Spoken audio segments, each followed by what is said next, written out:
Morning, everybody. I'm Lisa Coleman, and I'm going to be introducing our UltraProud group today, as well as our guest speaker, Cleve Jones. And I'm really excited to have all of you here, especially Cleve. I was admitting to him as we were catching up before starting that I know embarrassingly little about the LGBT history and movement, notwithstanding the fact that I at least knew I was gay from the time I was 12, but growing up in conservative Orange County in a Catholic family, literally did nothing about it until I moved to the Bay Area and came out at 31. And to think that 12-year-old kid who is now married and standing up here on behalf of our LGBT employee resource group, introducing an amazing icon in the LGBT movement is incredible. So thank you so much for coming out.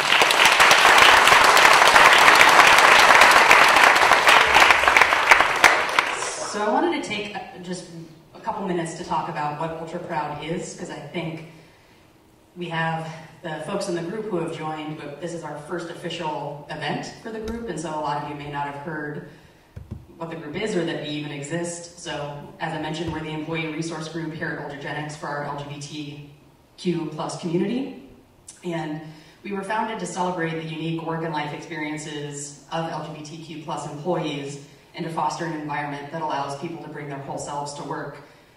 It's also interesting, when I was speaking with Cleve just a few minutes ago, he was remarking about how companies have these groups and that he's invited to speak at these corporate organizations because he remembers a time when gay people couldn't get jobs, or they could get fired, and in a lot of states they can still get fired for being gay at their jobs. And it was an interesting contrast because when I moved to the Bay Area and I started working at Ropes & Gray, which is the law firm I worked at before coming to Ultragenyx, that was the first place I felt comfortable. I had just moved here and I thought to myself, if you're going to do this and come out, you need to start day one at your new job and create this new identity for yourself. And I can't imagine not feeling comfortable at work. I've always felt so comfortable there and here. It breaks my heart that other people don't have that same opportunity, so wanted to found the group to foster connectedness for our employees. We have approximately 12 members to date, including allies, and if you want to join, please email me. I have my email address on here, and I want to reiterate that everyone is welcome. You don't have to identify as part of the community. If you want to be involved, we want to have you. Wanted to talk about our key goals for the group and some initiatives we're going to work on through 2018. So we want to prioritize promoting diversity in hiring and retaining top talent. This coincides, I think, and dovetails quite nicely with our Women's X2 group here, who also wants to promote diversity of women in science, as a lot of research shows that having diverse perspectives and experience in the workplace actually does affect companies' bottom lines for the positive. We also want to increase visibility and connectedness of our LGBTQ plus employees. Just as being part of this group, I've had the opportunity to connect with folks in the organization that I wouldn't necessarily otherwise, given our roles and responsibilities on a day-to-day. We also want to raise cultural awareness. There are other groups that deserve to be celebrated and commemorated in certain ways, and I know we want to partner with the X2 organization for other History Months, for example, Black History Month in February, and other events throughout the year. And ultimately, we want to continue ensuring an inclusive environment. Like I said, I've never felt anything but welcome here, but to enable all employees to flourish and do their best work. And so we do have some key initiatives that we want to prioritize for 2018. We're trying to prioritize a few so we don't bite off more than we can chew and not accomplish what we want to. I'm proud to report that we recently became members of America Competes, which is under the umbrella of Freedom for All Americans, which is, believe it or not, actually a bipartisan effort that is trying to promote LGBT equality throughout the 50 states. And Freedom for All Americans first started in advocating for marriage equality for the LGBT community, and then when the Supreme Court decision came down in 2015, granting that right in all 50 states, a lot of states then responded to that with enacting anti-LGBT legislation and other facets of life. And so now Freedom for All Americans and the America Competes brand underneath it are fighting nationally to counteract that anti-LGBT legislation. So we just became members, which means we can get involved in legislation and litigation in terms of signing on to amicus briefs and the like. And I'm really excited. I've been put in contact with one of their members there, and they will help us proactively come up with a plan of how Ultragenyx wants to be represented nationally on some of these issues. We also want to prioritize recruiting and community outreach, and the team has come up with some really good ideas of how we can get involved there. And I would be remiss in saying this whole group, the idea for me starting to do something permanently really resulted out of Chelsea and her pulling together Pride for 2017. It was a fantastic idea. I'd like to say I came up with it myself, but I didn't. It was all Chelsea. And it got me thinking we should have something more permanent. And as great as it is to do those events once a year, Pride is only once a year, we should come together as a group and come up with some ideas that we want to do all year long. So thank you, Chelsea, for kicking off this entire group.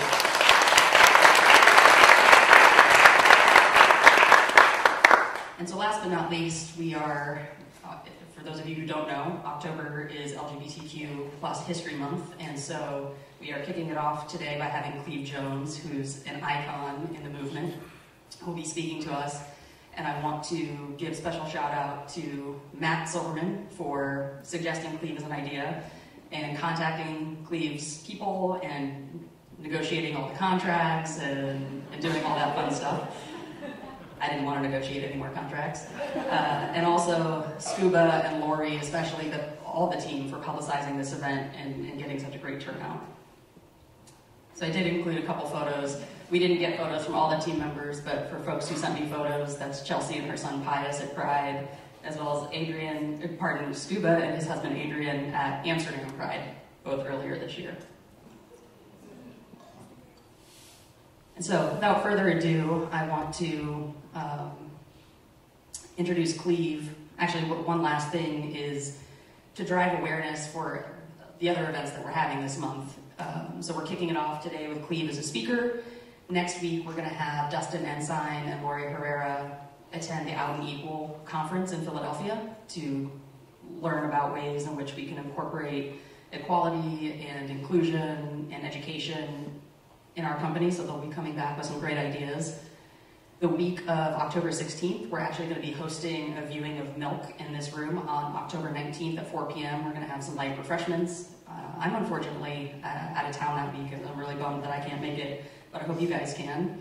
And throughout the month of October, we're going to be emailing some fun facts about LGBT history, as well as some of it's memorialized in that community corner that Lori Herrera was instrumental in setting up in the back of the auditorium. So for those folks who are based in Brisbane, if you're up here on Thursday, come check out Lori's hard work. It really is tremendous. So now, the reason we're here, Cleve. He's an LGBTQ and labor activist. He's the author of When We Rise, My Life in the Movement, and we have copies of these for everybody in the back, and he'll be signing at the end of today's presentation, so please make sure to pick up your copy. He was mentored by pioneer LGBT activist Harvey Milk. He joined the gay liberation movement in the early 1970s, so he has some amazing stories, as you can imagine, about the history of the movement, and also some really interesting ideas about where the movement should go and what we should be focusing our efforts on in the future. He was the co-founder of the San Francisco AIDS Foundation, the founder of the Names Project AIDS Memorial Quilt, which is one of the world's largest community arts projects. To date, greater than 48,000 individual 3x6 foot panels, most commemorating the life of someone who has died because of AIDS, have been sewn together. He led the 2009 National March for Equality in Washington, D.C., and he served on the advisory board of the American Foundation for Equal Rights, so it's my great honor to introduce Cleve. Oh, and last thing, sorry, jumped the gun. He's going to speak for about 45 minutes, and then we're going to have Q&A for about 15 to 20 minutes, and then do the book signing. So please, at Cleve's request, he would like intelligent, well-formed questions.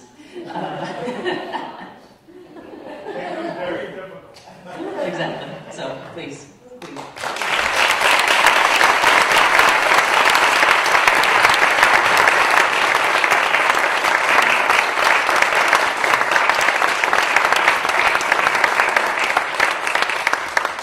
How's the sound? Is the mic working? Great. first of all, thank you for inviting me. Thank you for buying a bunch of my books. I really appreciate it. I want to tell some stories, but also I really do want to have a conversation. And there's nothing that's off limits. So anything you want to talk about, if you disagree with something I'm saying, let's talk about it. Any questions at all? Lately I've been getting more of these corporate gigs, and I enjoy it a lot. But like you said, you know, it always brings me back to the time when it was illegal to be gay. And that was what the reality of the world was when I first began to understand that I was gay. It's still, I still kind of have to pinch myself every now and then to see how far we've come. And I think maybe that's the biggest lesson of my whole life, is that change is possible. And I'm 63, it will be next week. I was born on National Coming Out Day, October 11th. You know, but I have seen extraordinary change within my lifetime. The struggle's not over, and there are many struggles to come, but don't ever doubt that change is possible. And I also want to acknowledge, since the mission of this company, I'm alive because of people like you. I almost lost my life to HIV. So, you know, I imagine that you all work very hard, and that sometimes your work is not particularly exciting, but it matters. It really does matter, and you should know that every day, that the work you do will save lives, will keep families together, will prevent parents from watching their children die, and that's a wonderful thing that you're doing. So I want to thank you for that and acknowledge that. When I was a little baby homosexual, I was actually born in 1954, which is the... Okay, is that better? Yeah. Better? Good. Okay, so I was born in 1954, which was the year the French army was defeated at a place called Dien Bien Phu in Vietnam.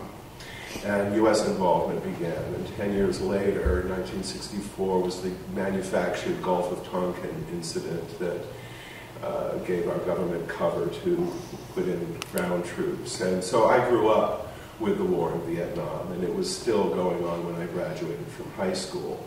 I was 14 in 1968, which was a year of assassinations and political turmoil, riots in the streets. It seemed like the country and much of the world was on the verge of a revolution. 1969 was the year of the Stonewall Rebellion in New York. I was unaware of it. I was only 15, and my family had moved from Pittsburgh, Pennsylvania to Phoenix, Arizona. When I was little, my mom and dad were both in grad school, and they didn't have much money, so they would trade off. Mom would work for a year while Dad studied, and then vice versa. And then finally, in '68, they both had their degrees, and we moved to Arizona State University, where they both joined the faculty there. So I went to high school in Phoenix, and you know, they were calling me a faggot at school by 7th grade, I think. It seemed like everybody but me understood exactly what I was, but I was just very, very, very confused. And I think it's important for younger people to know that at that time there was absolutely there were no positive representations of the people we now call LGBT, QIA7D, whatever it is now. You just didn't see that there was no Ellen DeGeneres, there was no Don Lemon or Anderson Cooper, there were no elected officials, there were no supportive clergy. There was basically just silence around it. And I got beat up a lot. I was very confused. And I don't know how many of you have seen the miniseries, When We Rise. It's based partly on my book that ABC aired, but there's a scene in there where young, confused Cleve goes to his father's library. My father was a clinical psychologist, and I went and looked it up in the textbooks, and it was horrifying. You know, there were descriptions of the treatments that were used, that were forced on gay men and lesbian women, including electroconvulsive shock treatments and lobotomies. To be gay then was to be criminal in the eyes of the law, sinful in the eyes of the church, and sick and depraved in the eyes of psychiatry and medicine. That's the world that I came into. And I was a pretty unhappy kid. That same year, 1969, when I was 15, both of my parents had back surgeries, and there were a lot of pain meds in the house and muscle relaxers, and I began to steal them very carefully, one at a time. Over many, many weeks, I would pilfer my parents' pills because I knew that at some point I was going to be discovered, and that at that point I would have to take my life. And I'd like to believe, that there are no young people anymore thinking they have to kill themselves because they're queer or trans, but of course the reality is that many of our young people are still making that choice. I was pretty much kicked out of public schools because I was getting in too much trouble. My parents put me in a private school that they couldn't afford. It was a little less violent. But I still had to fake a lung disease to get out of gym class because I would just get beat up too much. So I realize now that the family doctor probably understood all along, but he gave me a note saying, Cleve has a lung disease and can't go to gym class. So during PE, I'd hide out in the library and read magazines for an hour and try to remember to cough every now and then. Oh, I'm so sick. And that was where I was at the end of 1971, my junior year in high school, and I was hiding out in the school library, and I picked up a copy of Life magazine, and some of you are too young to know what Life magazine was, but it was a large magazine, good to hide behind, that was famous for its photography. And so I was in the school library reading the Year in Review 1971 issue, and I'm just flipping through the pages, and I come to this headline that said, Homosexuals in Revolt. And it was an account of the gay liberation movement, the Stonewall Rebellion that had happened 2 years prior, which I, of course, had never heard about. And there were page after page of photographs, including some of the hot-looking young men in Greenwich Village with their fists in the air confronting the police. There was also a photograph of a commune, a gay commune, in Tempe, Arizona, site of Arizona State University, where I was almost certainly going to be going to college. So that was just such a revelation, because I had already, along with my parents, been attending anti-war rallies, going to civil rights marches. I believed in the movement. I believed in the larger movement for peace and for social justice. And then in one fell swoop, I discovered that part of that movement was for people like me, and that there were other people like me, and that there was a community, and there was a movement that was saying, no, we're not sick, and we're not sinners, and we're not going to be criminals. We're going to stand up and come out and be free. And that was such a revelation, and I took the pills I'd been hiding, and I flushed them down the toilet, and I got the hell out of Phoenix, and I hitchhiked up to San Francisco.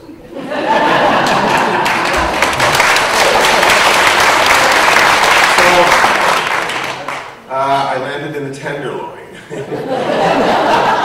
This idiot white boy from Scottsdale. And it was really grim. I was 17.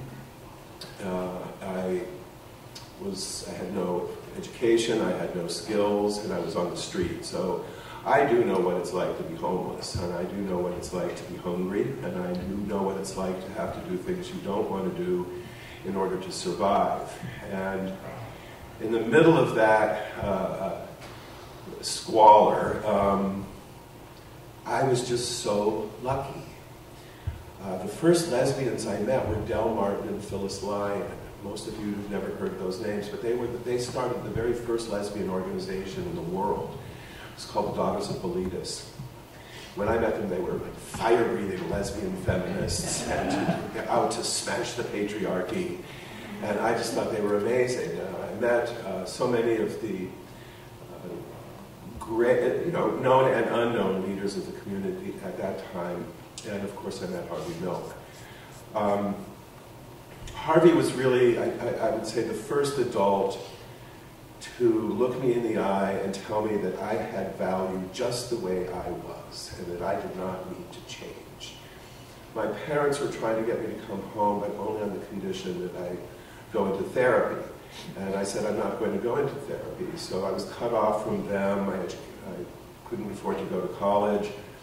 And Harvey just kept pushing me, and he said, you gotta go to school, you've gotta get an education, you've got a lot to give to the community, and you can have a good life. And then he bribed me with an internship. And he said, you have to go to school. So I had it in my head that I was going to be a film director. And I enrolled in San Francisco City College, which was free then and is now free again. And started studying film. It was when the Super 8 cameras first came out. So finally you could buy a small portable camera. And I scrimped and saved, and I bought a camera, and I made my first movie, and I showed it to Harvey, and he took me aside where nobody could hear, and he said, I'm sorry, but you have no talent at all. Thanks, Harvey. He said, you need to change your major. And go to State, and they've got a good political science department. And they did. They had a wonderful poli-sci department at State. They still do. There was a woman named Kay Lawson, and she gave me an internship, and I was able to earn 8 units working in Harvey's office. And he hadn't gotten elected yet when he made this deal with me. He said, but I'm going to get elected. And I pointed out he'd already lost 3 elections, and I really hoped he would pull it off this time because I wanted the gig. And he won that election in November of 1977 and was sworn in January of 1978, and he kept his promise and took me with him to City Hall. And it was just the coolest gig for a kid that age. You know, I was working on all sorts of different issues, getting funding for the Latino mental health services in the Mission District, or getting a stop sign put in at a dangerous intersection, working on the very first gay rights ordinance. It was amazing. And now that Harvey's become mythologized, how many of you saw Milk? Yeah, Sean Penn. It was just absolutely brilliant. You know, I want you to know he was an ordinary man. And in his life, he experienced all of the challenges and defeats and failures and humiliations that most of us have to endure in the course of our lifetime. He loved people, though. And now in this age, we're so used to these plastic politicians who make significant eye contact and tell us they feel our pain. And you know it's all BS. But Harvey just really loved people. And for me, as a honestly, very heterophobic kid, I didn't want to be around straight people. I would have happily built a wall around my neighborhood to keep y'all out. I've been beaten up too many times. I was afraid of straight people, and I hated them as a result. And I think that's so often the reality of where hatred between people it's all based in fear and lack of understanding. But I really was afraid of straight people and dreaded any interaction at all with straight people. And then here comes Harvey, who, when I first met him, he still had long hair, and I thought he was a little old to be a hippie. He was this Jewish guy from New York who'd come to the city of St. Francis and kind of just won everybody's hearts.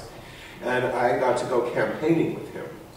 And it was a transformative experience for me to go to the bus stops and the subway stations and churches and synagogues and union halls and senior centers and just watch this guy walk up to every single kind of person that lives in this amazingly diverse city of San Francisco, and it was more diverse than it is now. And he could make a connection. He could talk to a rich white lady, Nob Hill, and find some common ground. He could talk to a black firefighter and make a connection. He could talk to street kids and hippies and cab drivers and housewives, and he would begin that conversation. And somewhere he'd find something he had in common with you, and then he would build on that, and before you knew it, you were just in love with the guy and volunteering to walk precincts for him. And it was a wonderful experience.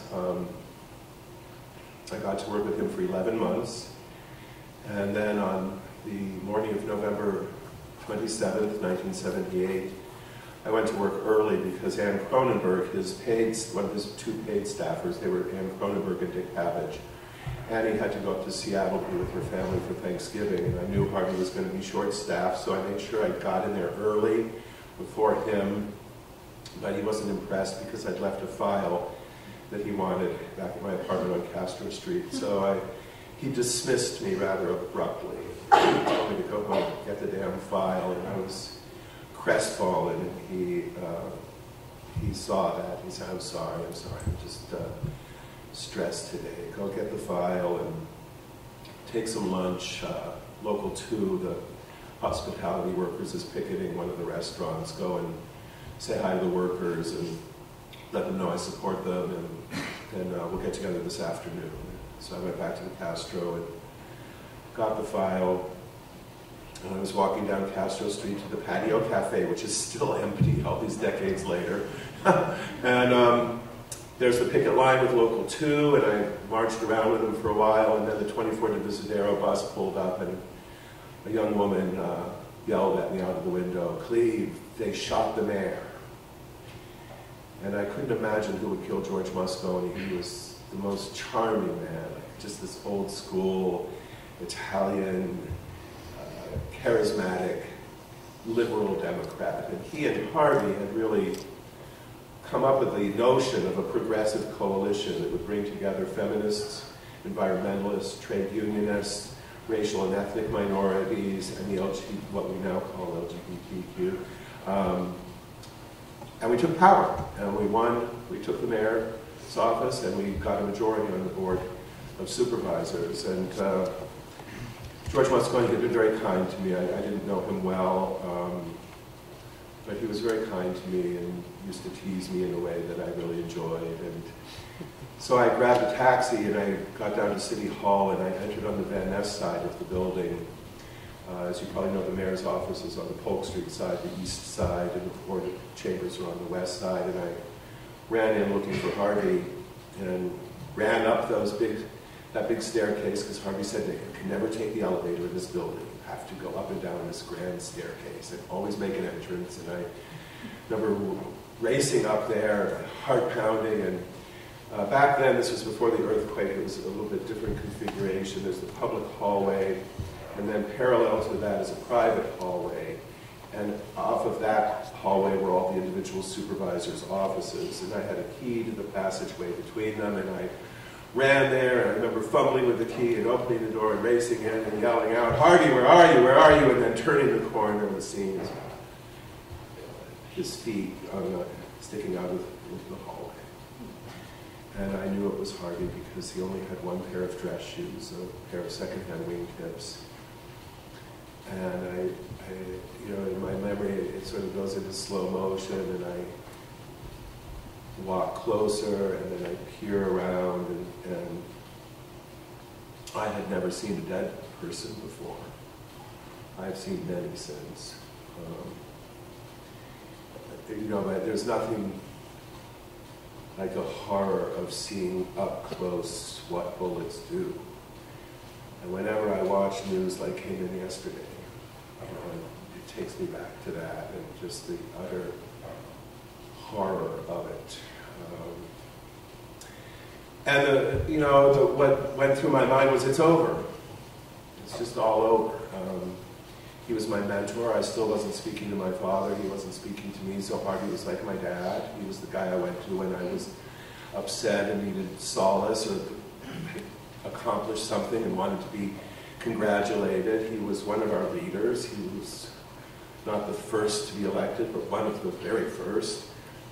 And I just thought, it's over, and it's all over now. How can we move forward? And we were trapped in the office while the police bundled up the body, and we found the audio tape he had recorded to be played after he was assassinated, because he had predicted that he would be assassinated. And I used to make fun of him and tell him he wasn't important enough to be assassinated. Who do you think you are, Harvey? You're not Dr. King. Nobody's going to kill you.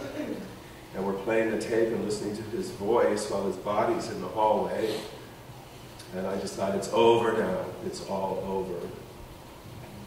And then the sun went down, and the people began to gather on Castro Street, gay and straight, young and old, black and brown and white, people from every neighborhood, from all around the Bay Area. They gathered at the corner of Castro and Market and began to light their candles, and then we marched this incredible river of candlelight down Market Street, 30, 40, 50,000 people, and filled Civic Center Plaza. And I remember standing in the middle of that lake of candles, and all these different kinds of people just weeping silently in the dark, and I knew it wasn't over, it was just beginning. And I committed myself that night to do whatever I could for the rest of my life to make sure that Harvey Milk and George Moscone were remembered, and that the political principles for which they stood, I would do whatever I could to advance those, and it's a promise that I have kept. They were killed by a colleague. They were murdered by the appropriately named Dan White, who came from the Excelsior district, which had felt abandoned. It was mostly white working class people. Dan ran on a campaign of ridding the city of social deviance. And Harvey had made many attempts to befriend him. Dianne Feinstein had tried, but he was unstable and just couldn't handle it. And he went on trial, and somehow in San Francisco they managed to impanel a jury that was all heterosexual and all white. Quite an achievement in San Francisco. Good job, Mr. District Attorney. And so the trial began, and there were rumors everywhere. And then, sure enough, on May 21st, 1979, the verdict came down, and Dan White was convicted of manslaughter and would serve only 5 years in prison. And when word of that spread throughout the city, people again left their homes and schools and places of work to come to Castro Street, but we weren't carrying candles that night. We were carrying torches and clubs, and we attacked City Hall, started to set the building on fire. The police came in, they parked all of their cars on McAllister Street and charged into the crowd with tear gas and clubs and rubber bullets, and the crowd panicked and ran down to Market Street, and then people got really angry and turned around and came back and flung themselves against the lines of police and drove them back, and they abandoned all of their cars, which we then burned on McAllister Street. It was the White Night Riot. I was accused of inciting a riot, was summoned to the grand jury.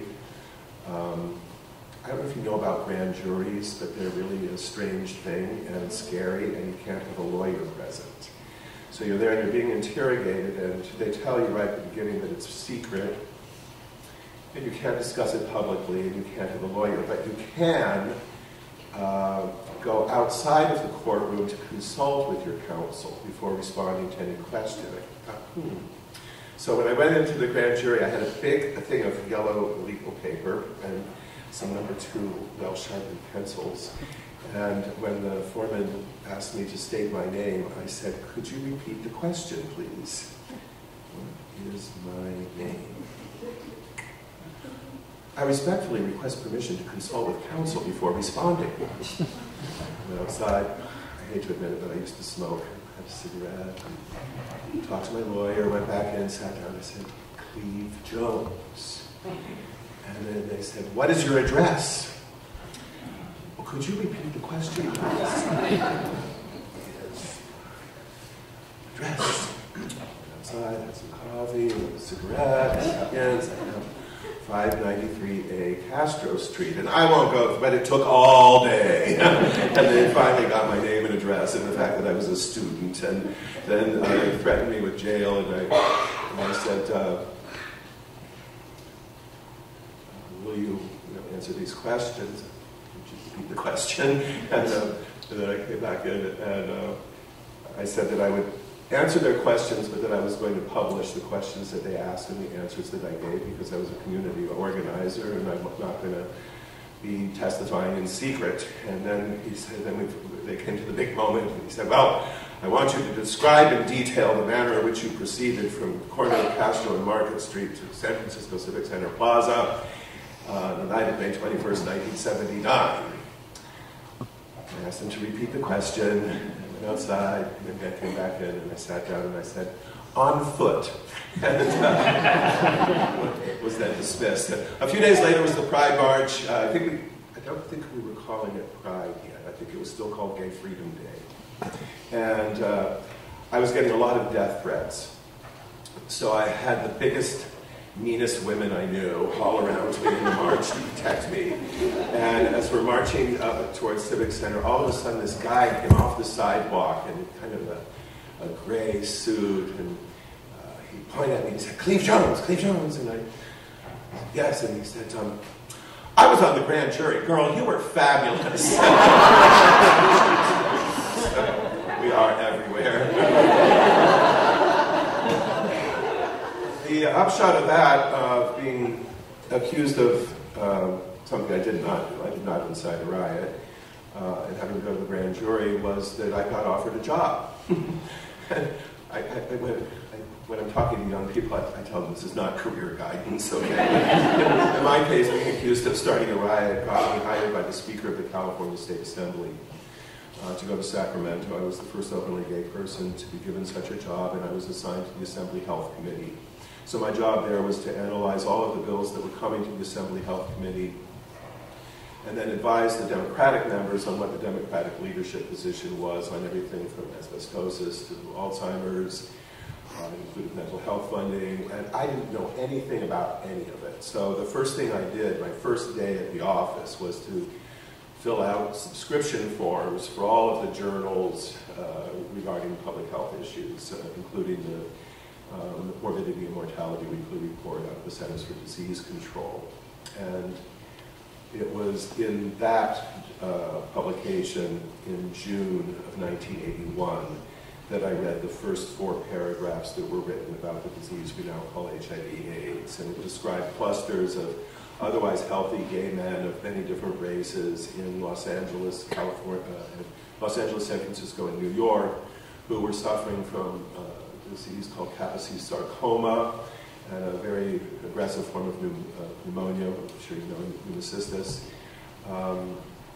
and that their entire immune system seemed to have been completely destroyed. Kaposi's sarcoma had been, I think, identified in the late 1800s. It was a disease that affected men of Mediterranean and Jewish descent. It would present as just small, slightly raised purple spots on the ankles and feet, and these men would die of old age. It didn't progress, but with these healthy young men of many different races, the lesions were spreading aggressively across their body and attacking internal organs. Anyway, I clipped this out and I wrote in the margin just when things were looking up, and I put it on my bulletin board, and about I would say 2 weeks later I got a call from Dr. Marcus Conant, who was a professor at UCSF in the dermatology, and he asked me to have dinner with him, and he took me to the Zuni Cafe on Market Street and told me that he had several of these patients and that 2 of them had already died and that he'd never seen anything like it. And I don't know how many of you have eaten at the Zuni Cafe. It's still, a wonderful, wonderful place. And we sat there in that great place over plates of wonderful food, and he told me, I think it's a new virus. I think it's a different kind of virus. I think it's sexually transmitted.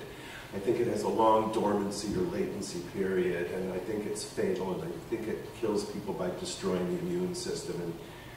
And I heard that, and there's something about the way he delivered it, very matter of fact. He's got a bit of a southern drawl, and it's kind of a comforting voice, and he told me this, and I looked up and I said, well, then we're all dead.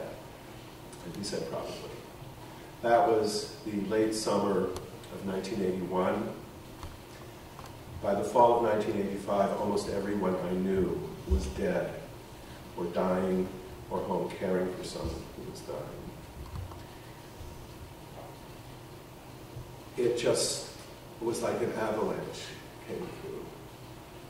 And it took all of my closest friends, but it also took all the familiar faces in the neighborhood, the bank teller that I said hello to every other Tuesday when I deposited my paycheck, the bus driver, the baker, the postman with the hot legs who always wore shorts even when it was cold and foggy.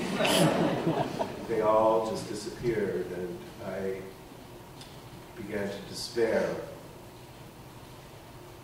The antibody test came out in 1985, and I learned that I also was infected.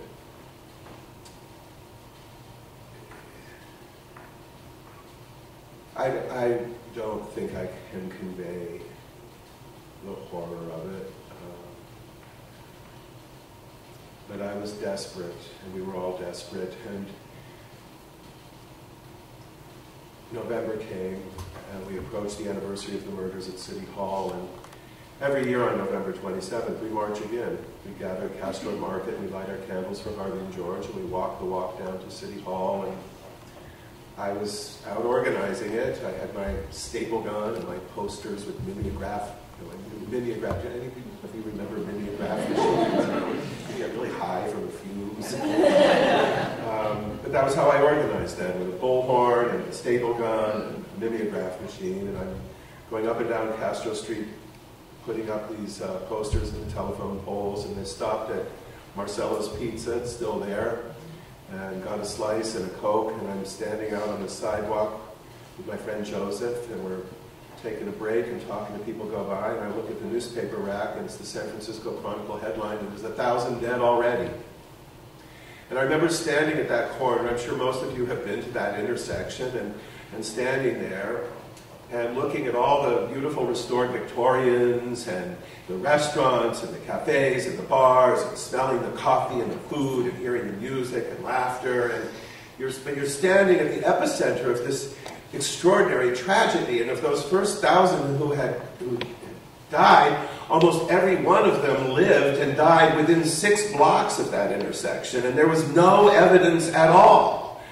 Just the tourists coming through and not even noticing the old bent-over, skinny guys with the purple spots on their faces. And I just began to become obsessed with this idea that we were all going to die and nobody would even know our names.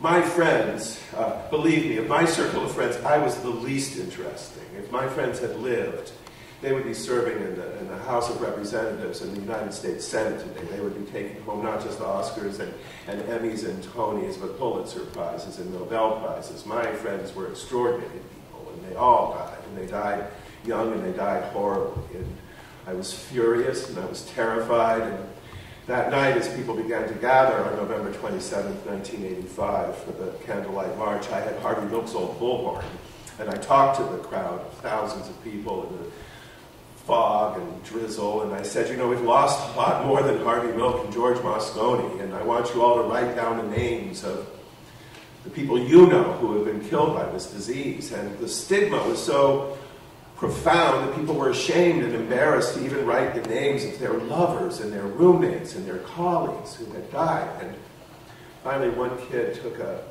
2 pieces of cardboard together and taped them, and I think it was Thomas Joseph Farnsworth, my brother, he's dead. And then other people began to write the full names. Names that had not even been included in obituaries because the families were so ashamed of what their sons died of. And we began the march, and we carried our candles down to City Hall, as we always do. But we also carried these signs, and we left our candles at the statue of Abraham Lincoln on Polk Street. And then I had everybody walk down to United Nations Plaza, the old federal building, which housed Reagan's Health and Human Services offices then. And we filled that plaza there, UN Plaza, and I'd hidden some ladders around the corner, and I got a couple nuns with beards on bicycles to distract the police over here. And then we broke through the police lines with these big ladders and put them up, and we had big rolls of tape on our wrists, and we climbed up the ladders and we taped all of these names on that wall. And I got off my ladder and I walked through the crowd, and it was the drizzle turning into light rain. There was no music or speeches, just thousands and thousands and thousands of people standing in the cold, damp, reading these names and whispering to each other. I knew him. I went to school with him. We're from the same hometown. I didn't know he was dead. Nobody told me he was sick. I wish I'd known. I wish I could have helped him. And you know, you could just feel this yearning, deep need to find a way to grieve together for all of these young people who had lost their lives, but also to try to sound the alarm, to warn the world of what was coming. And you know, I flunked biology in high school, but I know there's no such thing as a gay retrovirus. Please, we knew it was already spreading, had already spread. And I looked at that patchwork of names up on the wall, and I thought it looks like some kind of strange quilt. I thought of my grandma. I thought of my great-grandma back in Bee Ridge, Indiana, and the quilts that she had sewn, the one that she sewed for me 2 years before I was born, because my grandma explained to me, your great-grandmother loved you so much, she made this for you before you even existed. It's on my bed at home now. And I think, what do you think when you say quilt? I see Conestoga wagons crossing the prairie. I see the pioneer women at the cook stove and wrapping up their kids.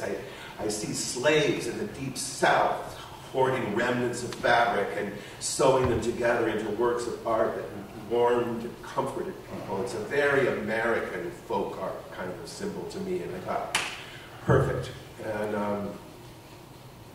And everybody told me it was the stupidest thing they'd ever heard of. For a whole year, I obsessed over it, and I thought, this could be therapy. This could be a way for people to work with their hands and share stories about their loved ones, because I was seeing people who were being paralyzed by grief and just giving up. It was a tool for the media to go beyond the statistics. The statistics were mind-numbing. We learned about percentages of Haitian immigrants, and percentages of IV drug users, and percentages of hemophiliacs, and percentages of gay men. And I thought we need to show the lives that are behind these statistics. And I thought of it as a weapon against the government. It was designed to be unfolded on the National Mall to show the Congress and the President the consequences of their inaction. And you should know that we had a president who has since been elevated to sainthood in some quarters. His name was Reagan. He did not say the word AIDS publicly until more Americans had died of AIDS and died in the entire Vietnam War. And it took months of traveling around the country by myself on a Greyhound bus, but during that time, I learned I was positive. I was attacked by Nazis and stabbed. I lost my best friend. My heart was full of hate, and fear, and despair. And then on October 11th, 1987, we unfolded the first sections of the quilt, 1,920 names, on the Mall in Washington at dawn, a year after my Marvin died, my best friend. And it was on the front page of every newspaper in the world. And the letters came pouring in from everywhere, just saying, you have no idea how bad it is where we live. Would you please bring the quilt to our community? So I bought a truck named Stella, and I hired the biggest, meanest looking truck driver I could find. Her name was Deborah. And we set out across America. And everywhere we went, we displayed the quilt as the centerpiece for locally coordinated fundraising and educational campaigns. And at the end of each display, there would be long lines of people, mostly women, of all races and backgrounds, but no matter what their color or circumstance, they all looked like my mom, and they were there with the quilts they brought for their children. And the quilt grew. We went back to Washington again and covered more of the mall and the ellipse, and then we went back again, and that became my life. My friends all died. I made new friends. They died. I made new friends. They died. It was over a decade before any kind of effective treatment became available. I myself did not get sick until 1993. I knew I was going to die, so I moved up to the Russian River. I bought a little cabin. We had no money in my family, but all my cousins and aunts and uncles pitched in and gave me $10,000, which for me was a lot of money. They thought maybe I wanted to have one last trip to Europe or something, but I used it as a down payment on a little house in the Redwoods. And I wanted control over my environment because I'd been evicted. And so many of my friends, when they got sick, lost their housing because landlords were so afraid of the illness. So I wanted control over my environment, and I also didn't want anybody to see me go. And then one day I got a call from Dr. Marcus Conant, who had first told me about this, and I also was following what ACT UP was doing, and how ACT UP was doing a lot more than just protesting and storming the NIH and the FDA. They were also negotiating with the pharmaceutical industry and government officials to change the way we test drugs. And so I begin my book and end it with the statement that the movement saved my life, and that's not hyperbole. When I was a frightened teenage kid getting ready to kill myself, I learned about gay liberation and flushed the pills. Then, decades later, when I was dying of AIDS and had pneumocystis pneumonia and was going blind from retinitis and couldn't walk anymore, they changed the protocol and got rid of the double-blind placebo rule so that all of us could enroll in what's called expanded access and not get the sugar pills, but get the real meds. And in November of 1994, I had 23 T cells left. I named them. And, could not walk unassisted. And I got into the very first trial for what we now call a cocktail, which is a slur and a slander against vodka tonics. It was a very primitive cocktail of AZT, 3TC, and DDC or I can't remember. And my T cells went from 23 to 370 in 2 weeks. And that took me out of the danger zone. Under 200, you're susceptible to all the opportunistic infections. They were really harsh, though. And I'm living out in the woods by myself, and I'm trying to take these meds, and they just made me vomit. And then I weigh 185 now. I was down to 120. I was wasting away. And a friend of mine named Shep, he just passed away last month, but he lived a long life, and he had just buried his partner of 28 years, and he came up to take care of me, and I had pretty much moved into the bathroom. I really couldn't leave the bathroom. I took pillows off the couch and put them in there, and I would try to take the pills, but I couldn't keep them down, and I couldn't keep food in my stomach. And one night, 3:30, 4 o'clock in the morning, I'm in that bathroom on the floor again, and Shep woke up in the living room and came in, and he lit a joint. And I said, "Get out of here, I've got pneumonia." He said, "Smoke this." I said, no, I'd stopped. I hadn't done that in years. I took one hit, and I stopped vomiting. I took a second puff and felt the nausea lift from me. And I took a third, and I said, "Damn, dude, I'm hungry." That was the beginning of my resurrection. And I've gotten stronger and healthier with every year that's passed. I traveled for a long time with the Quilt, and then about 15 years ago I started working more closely with the labor movement. I worked for a union called Unite Here. We represent hospitality workers. We represent the workers at the Great Casino. We have 65,000 members on the Las Vegas Strip, and right now we're phone banking into all of our members' homes to find out who needs what. I love my union. I think many young people don't really understand what unions gave our country.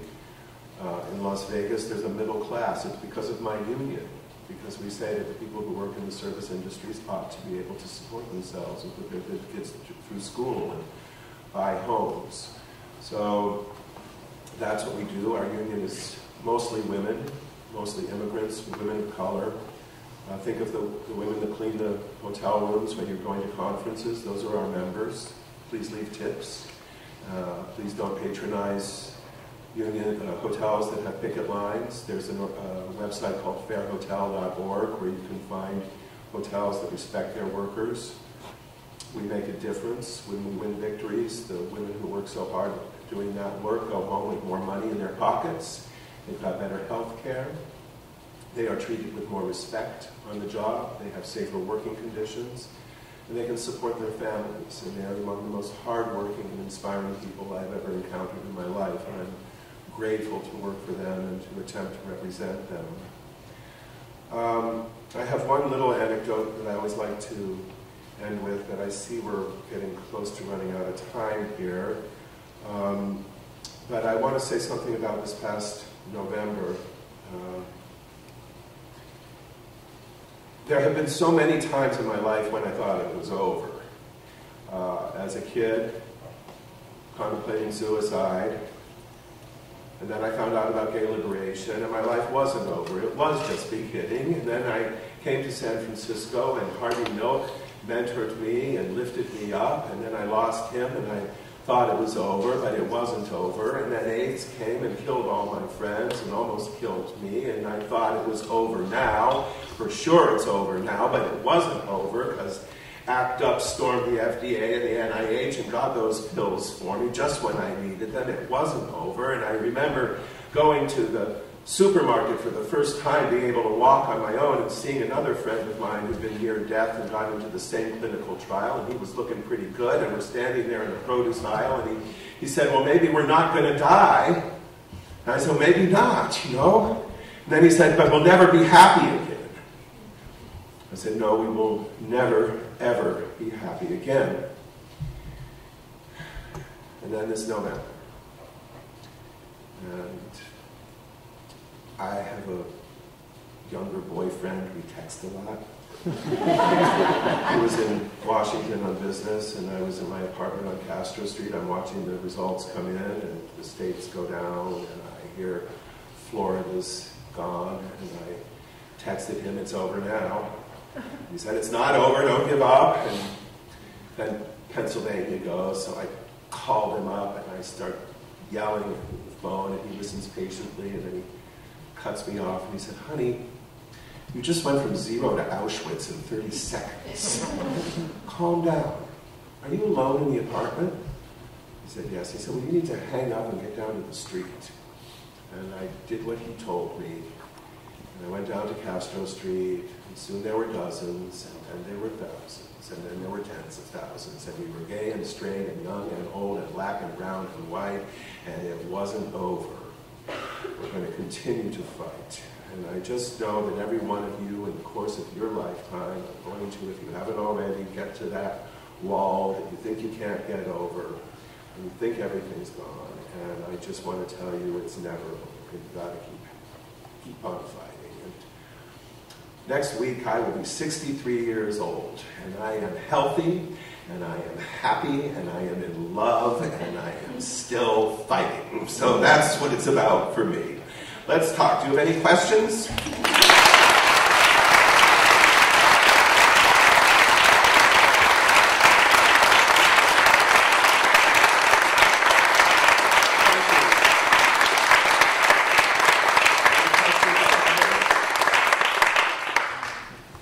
Don't be shy. Scuba and I each have mics too that we can run to the audience so that folks on the phone and in Brisbane can hear your questions. So, who wants to be the first one? Matt?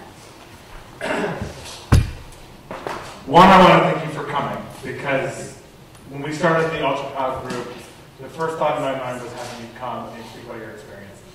And so I think it's important for everybody, whether you're gay or straight or transgender, everybody to know the history of what everybody's been through. I think one of the things I see now with my friends, whether in New York or San Francisco, is that the AIDS drugs have come a long way. People aren't dying of AIDS the way they were in the 70s, the 80s, the 90s. And now people are undetectable. And with PrEP, people are now feeling like they don't need to use condoms anymore, and they can be more reckless. And I think people are forgetting all the history of everything that happened. Is there something advice you can give to people to say, we have medical advances, but don't forget to be safe, take care of yourself, and things like that? You know, I'd have to say that I don't think they forgot the history. They were never taught it. So you can't blame them for that. But this is an ongoing topic among my friends and the many young people that I interact with. And I think that while we've succeeded in dramatically reducing the transmission rate in all categories, we've failed in one in particular, and that is young men of color, particularly African American men, 18 to 26. And the infection rate in that population is unacceptable. There's nothing new there, though. It's about lack of access. It's about a marginalized population. It's about mistrust of the medical establishment. But in Atlanta, we're seeing young African American men showing up at the emergency room with pneumocystis pneumonia and immune systems that have completely been destroyed, and that's their first contact with the medical teams. This is the first time they're presenting, and they've already, so they've been sick for years and years, and this is the first time they're getting care. Clearly, substance use is a part of the transmission issue, and I would say that I agree with you that the advent of PrEP is almost certainly related to diminished use of condoms, but I am really tired of the approach to young people. Shaming and blaming is not helpful. And the issue of drug and alcohol abuse, the impact of racism on our society, all of these are not new. We understand them, or we ought to be able to understand them. And we ought to be able to understand why young people, particularly young people of color, are not getting the information they need, not getting the access they need, can't afford the medications, and especially now with healthcare in limbo, I fear that that's going to get worse. But my approach with the young people is to bite my tongue, keep my wagging finger in my pocket, and just try to say to them that I think they're beautiful and their lives matter, and we need not to put these young people down, but we need to raise them up. And I think only when we can help them value their lives, when we can help them look in the mirror and see the beauty that I see when I look in their faces, then and only then will they be able to protect themselves. And I hope we do a better job of it, but AIDS is not over, and people need to be aware of that. Anyone else? I'm expecting stimulating conversation here, folks.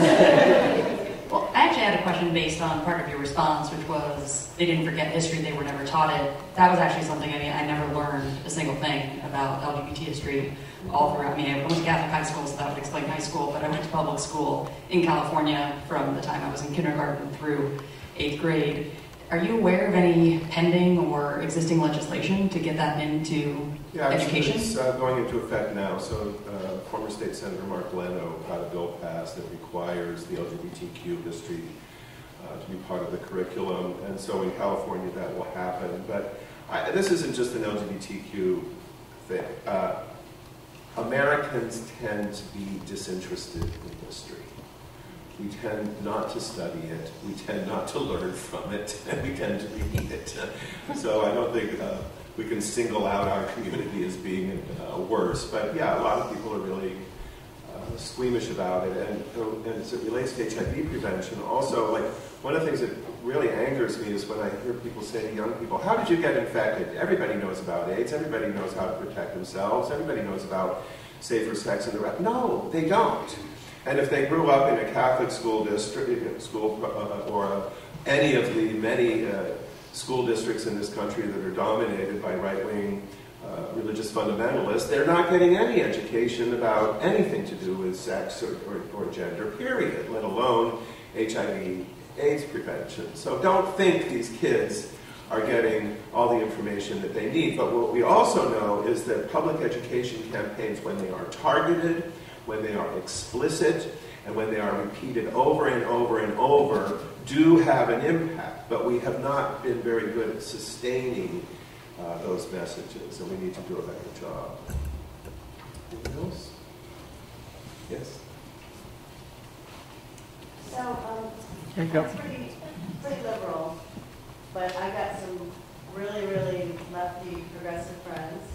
And they, I've been out protesting, I can't even count the number of times since the election I've been out, and even before that, protesting various things. But a lot of my friends are saying that peaceful protest is not effective anymore, and it's just ignored by the people who should be listening. So what's next? What's the next step if you want to make things better?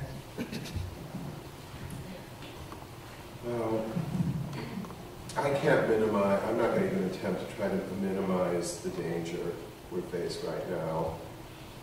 But what you're describing, you know, I told you when I came up with the idea for the quilt, everybody told me it was the stupidest thing. Oh, Cleve, what are you doing? You know, it's too expensive. It sounds morbid. I can't sew. Nobody sews anymore. This won't work. And I've been doing this kind of work for a really, really long time. And anytime I have an idea, and I put the idea out there, then the chorus stands up to say all the reasons why it's a stupid idea and it will never work.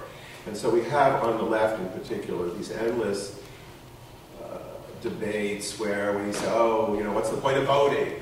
You know, what's the point of writing letters to the editor? What's the point of lobbying? What's the point of, oh, civil disobedience, that doesn't work, and marching doesn't work, and none of this works, and it all works. All of the tactics available to us can be effective if we do them in a way that is smart and strategic and relentless.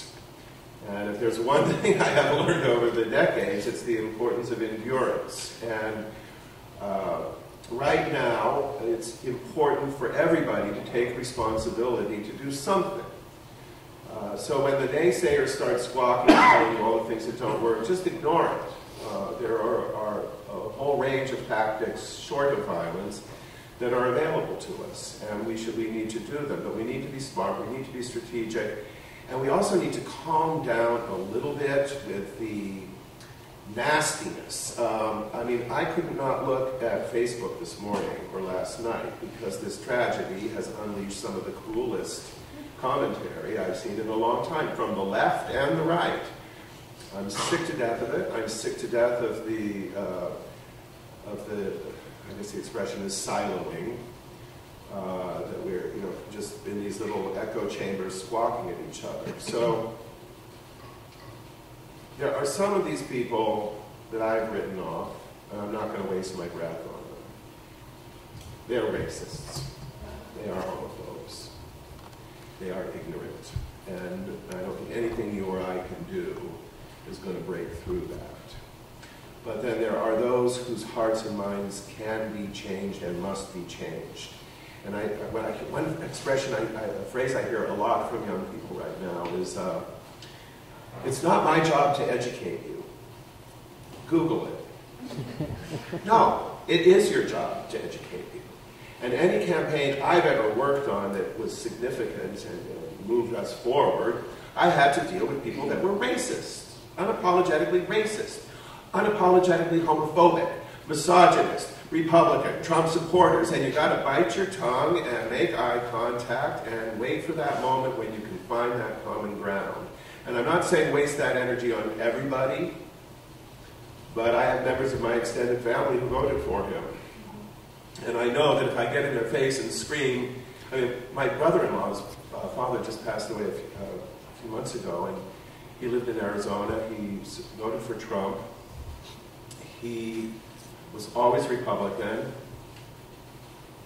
but through marriage and adoption, his grandchildren are black and brown.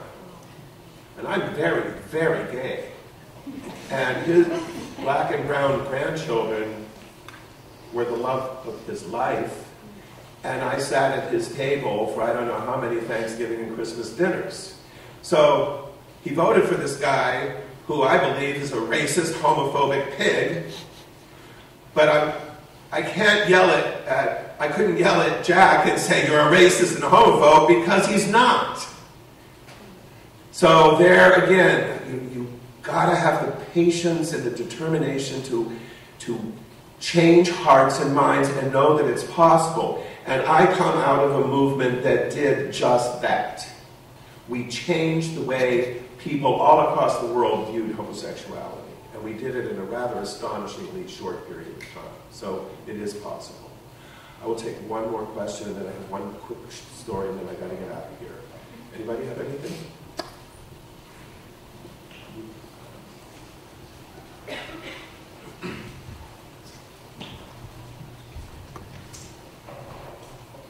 Thank you. You know, I just wonder, you know, just looking at your experience, you know, if it, you know, and thinking about your last question, you know, does it have something to do with of humanizing the story. I think, the last couple of days I've been looking at all kinds of data and statistics, but then I'll turn on the news and I hear the stories of the people who were killed, and that's what you did with the quilt. And I wonder if that's part of the key is bringing that human element to the story. I'm glad that we picked you for the last question, because that storytelling, in the early days of the gay liberation movement, that was the main thing we did. The biggest, the most effective political act we could take was simply to come out, to not wait until we were 31, to reveal to our friends and families and colleagues the true nature of our lives. Because once they knew that we were sitting next to them in the church, at the cafeteria, in class, on the bus, once they knew that their nieces and nephews or aunts and uncles, then it becomes, it removes the fear, it removes the hatred. Once they knew we were part of them, they didn't want to take away our rights anymore.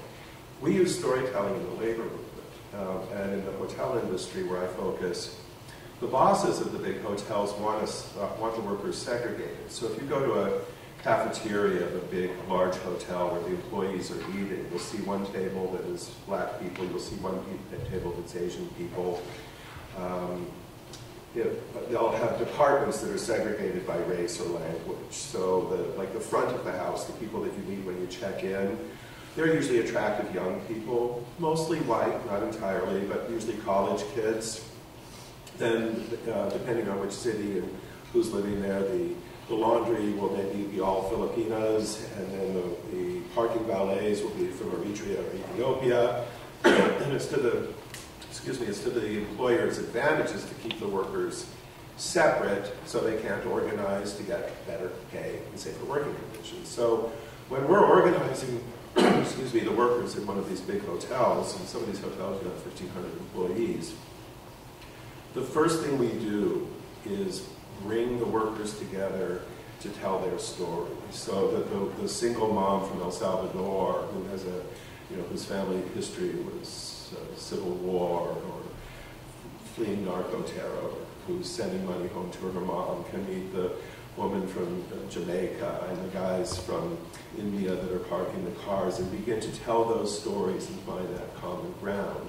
And it's also the way we build support from the public, because we have, especially the women that clean those rooms. I mean, most of you, I imagine, have had to scrub a toilet. Most of you know what it's like to make a bed, and you could imagine doing that for 8 hours a day. And when you hear the story of these women telling you about working that 8-hour shift under those conditions and then going home and helping their kids with their homework, and they've probably been displaced from San Francisco because of the Google buses, so they're living in Vallejo now and have to commute in 2 hours, and then it humanizes it, it makes it real. And it makes it less frightening, and it enables empathy and finding common ground and ways to work together. It's key, it's what we do in the labor movement, it's what we did with gay liberation, it's how we move forward. I'm going to just say one more little quick story because it's something I share with every group. I told you about Stella and Deborah and the first display of the quilt, and we got back after the first year of touring, and we realized we hadn't shown the quilt to San Francisco yet, where the first quilts had come from and volunteers. And the city gave us the use of the Moscone Center for a week, and all of the school districts in the Bay Area agreed to send their kids to participate in the reading of the names that went on and on for days as the quilt was unfolded and displayed. There were thousands and thousands of panels by then from all over the country and from many places around the world. And I had my workshop up at Market in Castro. It's now Catch Restaurant, and they honor the history of the building. It's also the last location of Harvey Milk's camera store. And I was so looking forward to having a moment or two by myself, because the workshop was always full of people and the sewing machines going. We were open 24/7 because so many people were dying that people were coming in at all hours of the day and night to make quilts for their friends, sometimes to make quilts for themselves because they were dying and no one else was alive to make their own quilt. And I just wanted to be alone. So everybody's down at Moscone Center, and The workshop is empty and silent, and the radio's off, and the sewing machines are off, and I'm just going through the bills and figuring out which ones I can install, and which ones I gotta pay. And I got that back of the neck sensation that I was being watched. I looked up, and I saw an old woman in a blue dress peering through the plate glass windows that face out onto Market Street. She had very dark brown skin, deeply lined. She looked to be in her probably late 70s. And I went and I opened the door and I said, "We're open, but the quilt is down at Moscone Center and I can call you a taxi or show you how to get there by bus." She crossed her arms and looked down and would not make eye contact, would not talk with me. I left her alone. She came in, she saw some quilts that had come in too late to be included in the display. She sat by a sewing machine. She looked through the bin of donated fabric and other supplies, and I went back to my work and left her alone, and when I looked up, she was gone. Several days passed. The display at Moscone Center was concluded. The workshop was again filled with people, stacks of fabric, sewing machines going, radio on, people crying over here as they told stories, people laughing over here as they shared their stories, people crying and talking, and in the midst of all this hubbub, I looked up and I saw this same old woman walking in the door. She was wearing the same blue dress, she had the same scowl on her face, her arms still crossed, but in her arms was a piece of fabric. She told us she'd come on a Greyhound bus from a little town in Kentucky, and that the year before, her oldest son had come home from Los Angeles, where he settled after serving in the Vietnam War, and he was sick. And this old woman cared for her son by herself, without ever revealing to another human being the nature of her son's illness. She was the matriarch of a large extended family. She told no one in the family. She had been the choir director at her church and still played the piano, but she told no one in the congregation. And by herself, this old woman cared for his son until his time was up. And you should know, if you don't already, that that is hard work. And many of you have already been there, and all of you will. And it is hard. It is hard emotionally. It's hard spiritually. It is hard physically. And this woman did it alone. And then her son his time was up. And she called the ambulance and rode with him to the hospital. It was only a few blocks from their little home. And she waited there by his bed until he was gone. And then she told us that she walked back to their house by herself. And when she opened the front door, she walked in the living room and saw her son's bedroom door standing open.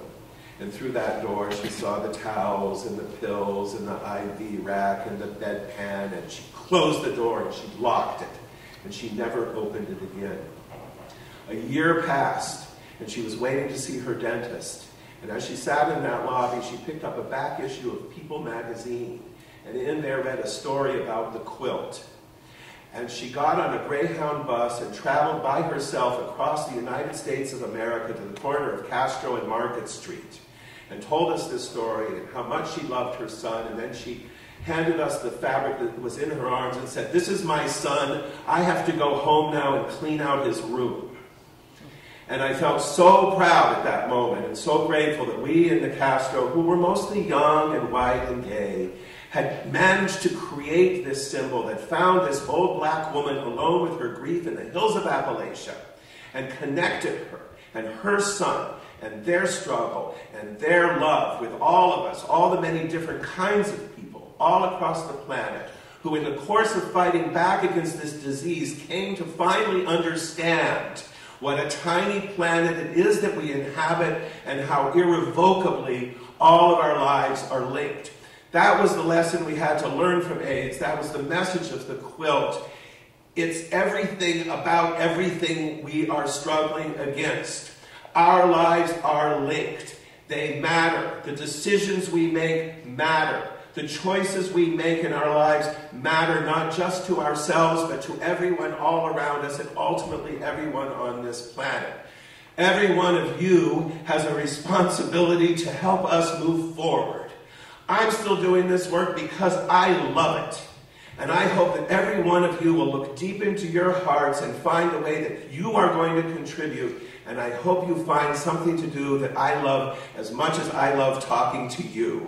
And thank you very much for inviting me to be part of this.